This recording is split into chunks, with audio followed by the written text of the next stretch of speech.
Hello दोस्तों, आप सभी का ऑल राउंड नॉलेज में स्वागत है। और दोस्तों, आज हम लोग problem of obesity in kids के बारे में जानेंगे, यानी कि बच्चों में मोटापे की समस्या।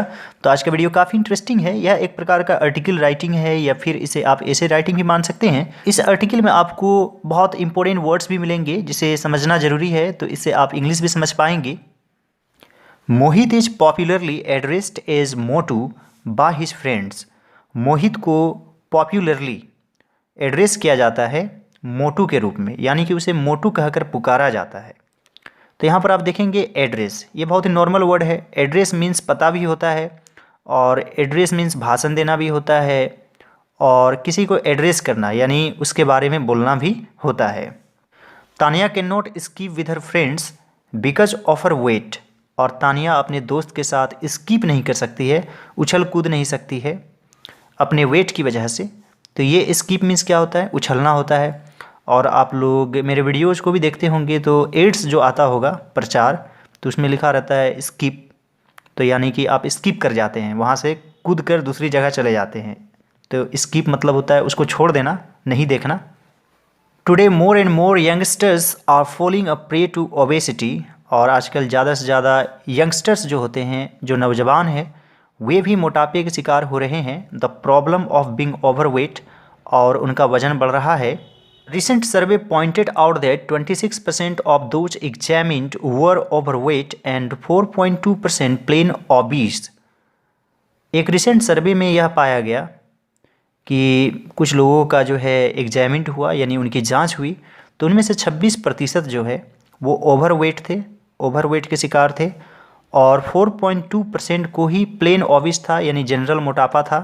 Death rate among youngsters has gone up on account of non-communicable disease like heart problems caused by obesity। तो यंगस्टर्स में जो डेथ रेट है वो थोड़ा हाई हुआ है, और हम लोग सभी जानते हैं कि मोटापे की वजह से ही हार्ट प्रॉब्लम्स भी होते हैं।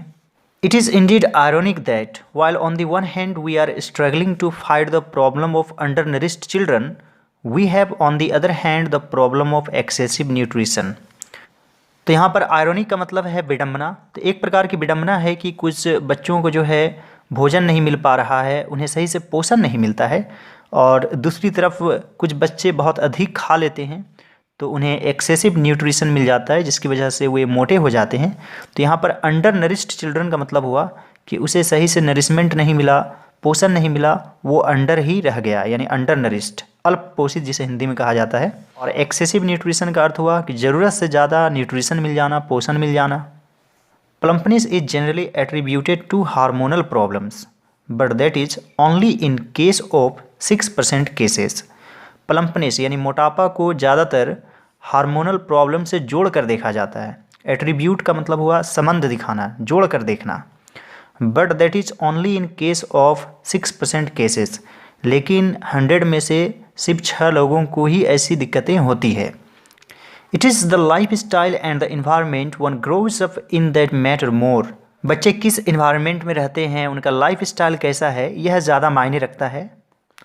After school kids use to play out in the field, but today they go either for the TV remote control और देयर कंप्यूटर गेम्स। पहले के बच्चे मैदान में जाते थे खेलने के लिए, आउटडोर गेम्स खेलते थे, लेकिन आजकल के बच्चे डायरेक्टली टीवी रिमोट के पास जाते हैं या फिर कंप्यूटर गेम्स खेलते हैं। They are also addicted to playing games on smartphones. और आजकल के बच्चे तो स्मार्टफोन में ही बिजी रहते हैं और तरह तरह के गेम खेलते रहते हैं, घंटों तक खेलते हैं। The junk food culture specially in the homes working parents only adds fats to their body. और ऐसे पेरेंट्स जो वर्किंग पेरेंट्स होते हैं, जो काम करने जाते हैं, माता पिता दोनों, तो बच्चे घर में क्या खाते हैं? फास्ट फूड खाते हैं, जंक फूड खाते हैं, और इस वजह से उनका मोटापा और बढ़ जाता है। The problem needs to be tackled in childhood because health experts caution that obesity can lead to a host of deadly diseases like diabetes and high blood pressure. तो यह जो समस्या है मोटापे की, इसे चाइल्डहुड यानी बचपन में ही टेकल कर लिया जाना चाहिए। टेकल्ड, यहाँ पर टेकल का अर्थ हुआ सामना करना, समाधान करना। हेल्थ एक्सपर्ट्स का कहना है, वे हमें कॉशन करते हैं, सचेत करते हैं कि ओबेसिटी जो है होस्ट ऑफ डेडली डिजीजेस, यानी कुछ घातक जानलेवा बीमारियों को बढ़ावा दे सकते हैं, like diabetes and high blood pressure. Parents should regulate the food habits of the children, while schools need to encourage active involvement of children in outdoor activities and modify their canteen menus. Parents को चाहिए कि वह उनके food habits को regulate करे, नियमित करे, और जबकि while मतलब हुआ जबकि schools need to encourage active involvement, और स्कूल को चाहिए कि वह बच्चे को एक्टिव इन्वॉल्वमेंट यानी किसी भी खेल में, आउटडोर गेम्स में या एक्टिविटीज़ में उनको इन्वॉल्वमेंट करे, शामिल करे, उन्हें एनकरेज करें यानी कि प्रोत्साहित करें, and modify there canteen menus, और जो बच्चे स्कूल कैंटीन में खाते हैं तो उनमें जो मेन्यूज़ है जिनमें फास्ट फूड होता है तो उन्हें मॉडिफाई करें, सुधार करें।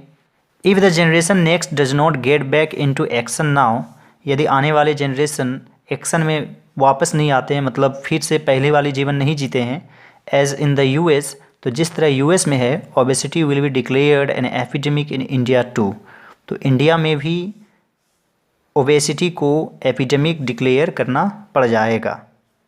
तो उम्मीद करता हूं दोस्तों कि आप लोगों को एक एक चीज़ समझ में आ गया होगा, और इस तरह के वीडियो बनाने में काफ़ी मेहनत लगता है।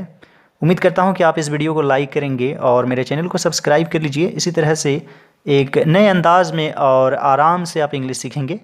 All right dear students and friends, thanks for watching, have a great day.